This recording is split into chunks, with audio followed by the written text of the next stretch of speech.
And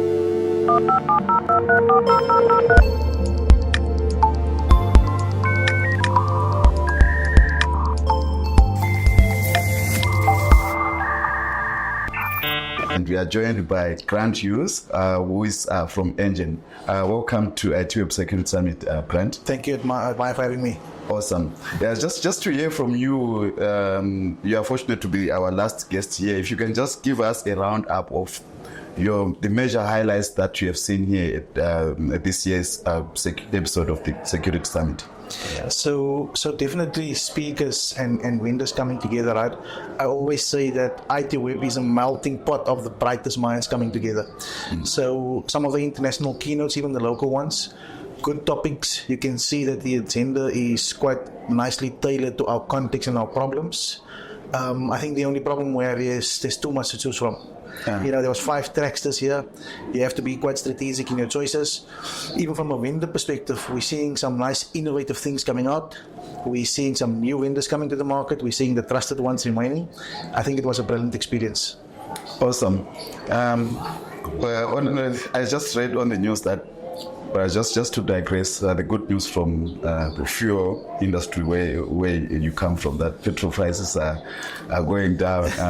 Just also maybe to hear from an Engen perspective, like how critical is cybersecurity at Engen? Are cyber criminals trying to steal petrol?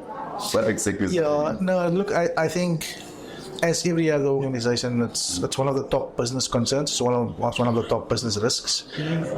We deal obviously with employee and customer information, but then in addition to that, there's also the OT elements, operational technologies, the refineries, right? So there's another level of complexity, also very serious. So cybersecurity is top of mind for us. We've got a fairly big team that's focusing exclusively on IT and OT cybersecurity to make sure that, from a corporate responsibility perspective, we're protecting data and we're keeping people safe and we're protecting all that information.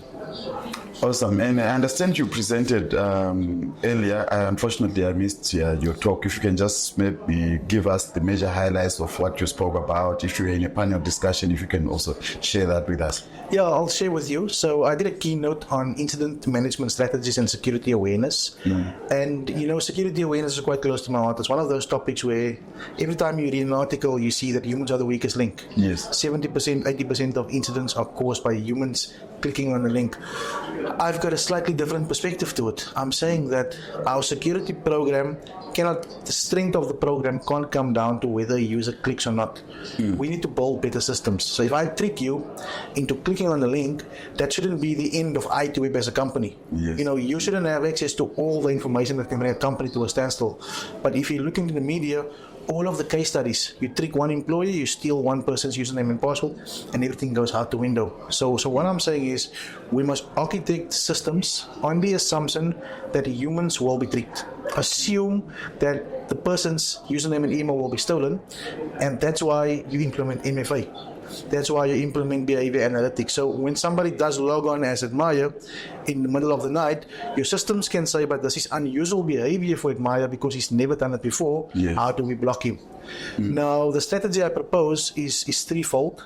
So we need to segment our users based on risk. So if you work in a help desk, me telling you don't click the link really doesn't carry a lot of weight. But if I tell you, Admire, in the help desk, you are likely to receive a phone call from somebody pretending to be Admire, asking to reset the password. And these are the checks that you need to do to safeguard yourself.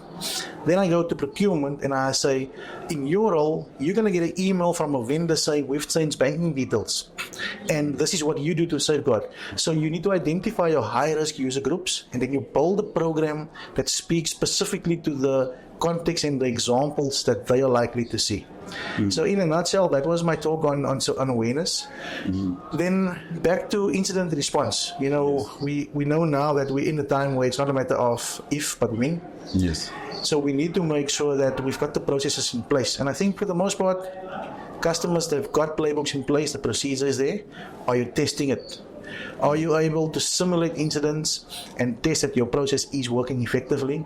Are you logging your events to make sure that if something does happen, that you can come back afterwards from a digital forensics perspective, piece together the incident? Because we see now with all the vendors, it's AI this, AI that, next generation, everything. But without the right data going in, it's unlikely those tools are going to deliver on the capabilities. So yeah, in a nutshell, it says that the basics, we need to always start with the basics. Map your processes, plan your processes. When it's working well, then you move into the phase of automation. And then the last talk we had today was around the skill shortage. So they're saying, industry stats now are saying there's a 4 million global skill shortage plus, and we can't find people, right? And again, I don't fully support that view. I say that, are we clear on what we're looking for? Because sometimes we're asking for unicorns, right? We're asking for people with multiple different conflicting sets of skills, long list of certifications, and then when they come into environment, we give them silly things to do. So I'm saying we should spec our jobs better so that if we need somebody to administer a security awareness program, you really don't need a security certification for that. What you need is communication skills, stakeholder engagement skills, planning and coordination. And there's no shortage of those people. So we need to identify which of the functions can be done by normal business professionals and what are the small pockets that really require deep technical cyber expertise. And I think when we do that, when we get it right, the skill shortage might not be as big as it's currently portrayed to be. Awesome. You mentioned something interesting when you're talking about incident response. You mentioned testing. You also mentioned something to do with simulation. How often should organizations do this? Maybe a big organization like Engen, do you do that maybe yearly? No, you want to do it initially as many times as it's required until you get it right. So the first time you do it, you will find that a lot of things are missing. So there's a maturity curve. You start by doing a tabletop exercise, and you just sit around a table and you say, in theory, if this happens, what would we do? And you start asking questions and you get answers, and immediately you will see things are missing. When the tabletops are getting to a point where it's now perfect on paper, now you start saying, how do I simulate this? How do I trigger a ransomware or just a normal virus alert? And is my responders taking the right steps? So you gradually progress, right? When you get to a point of good maturity where it's running like a well-oiled machine, twice a year on a big scale is enough, all right? But if you're sitting at the point where you're just not reaching the level of comfort that your team knows what to do, you probably want to go more for monthly tabletops, get into the swing. Also depends on your staff turnover. If you've got new people coming and leaving all the time, you need to get them into the program as well. If you have a situation where people will stay for the long run, twice a year could work for you. And people like in your title, getting enough budget from management to really implement your cybersecurity strategy as you wish? Yeah, look, that would differ from company to company. In my context, there's an appreciation for the importance. There's no issues around making the resources available for what needs to be done. I have, however, engaged with many people, and the budget is not there. So I think that's a contextual thing that will differ from company to company. If your board is not educated, then chances are you're going to have challenges motivating why you need money, because cybersecurity is expensive. But if the board is educated, they understand the risk, they'll make the resources available. In turn, as a security leader, you must demonstrate value to them. So security needs to tick 3 boxes, all right? You need to manage risk, so make sure that we won't be adversely impacted. We're cyber resilient. It needs to speak to compliance, so you need to make sure that your compliance obligations, POPIA, GDPR, and all those things are met. And then also, how can I add value? So if you're running an e-commerce platform, you're wanting your customers to do MFA, long passwords, how is that contributing to the customer signing up? Because we see now that if the login sign-up process is too complex, customers will just abandon and go to the next online store. So you need to make sure you speak to value, compliance, and managing risk.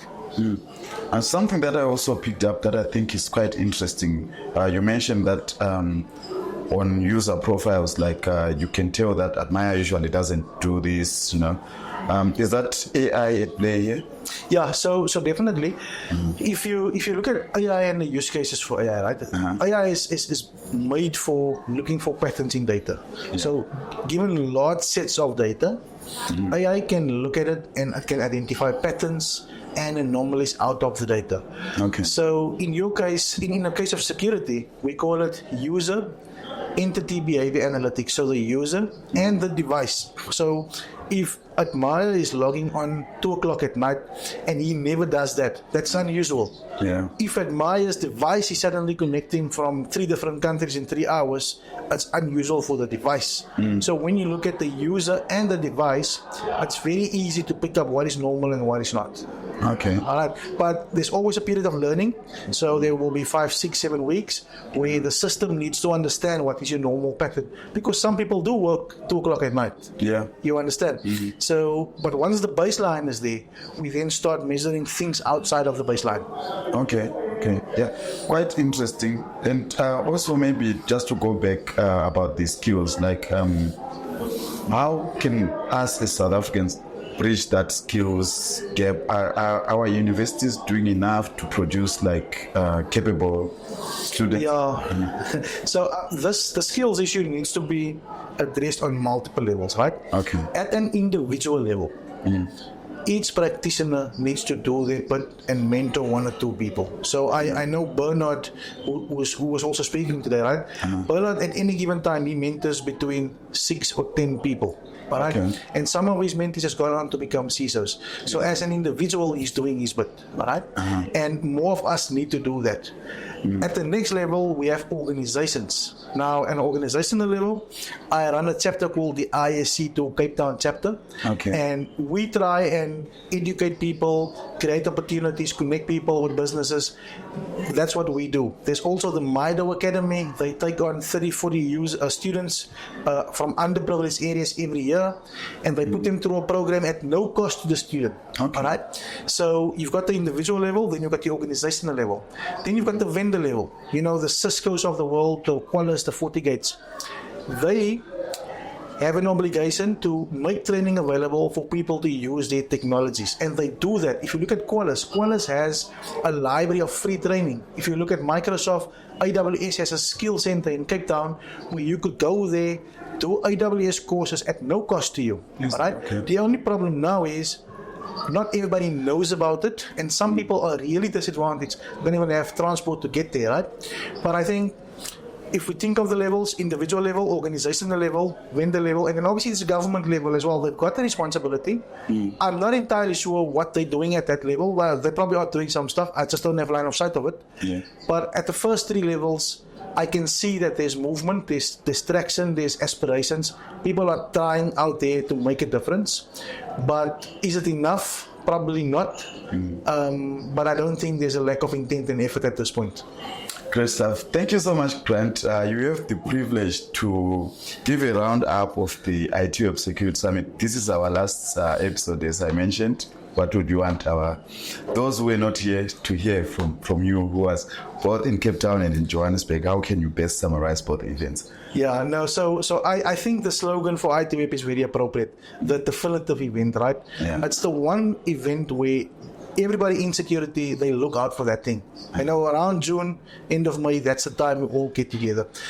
I think it's evident that a lot of planning and focus goes into the agenda. It's always relevant and on point. You know, you don't come here hearing about topics that was last year's news. Yes. It's fresh, it's on point. A lot of effort goes into the speakers. There's always international keynotes.